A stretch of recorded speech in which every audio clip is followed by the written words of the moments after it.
you want to make a change, it should start with you. Kung sinasabi, Alam mo, Vice Mayor Baste, isa lang ang hindi natin gustong mabago. I'm sure maraming sasangayon sa akin dito.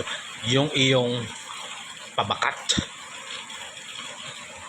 Talagang, alam mo, ako, sigurado ako, gusto mo lang naman makahinga yung itlog mo.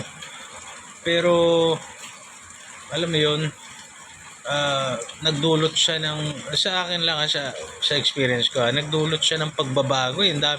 Parang nadadagdagan yung supporters ni Tatay Digong tsaka ng mga Duterte. Ganito kasi yan, punta ako ng Ukay, merong tindera doon na mga friendly sila, nanonood sila ng video, tapos di friendly sila sa akin. Nakilapit na rin ako doon, tanong-tanong, ngiti-ngiti. Sabi ko, ano pinapanood nyo? Ikaw daw, Baste Duterte pinapanood nila. Sabi ko, wow, parehas pala tayo, maka Duterte rin pala kayo. Ay hindi, sila daw, ang idol daw nila si Kiko Pangilinan. Pero nung nakita nila daw yung bakat mo, parang natutuwa sila, kinikilig, at parang gusto na nilang mapauwi si Tatay Diggs.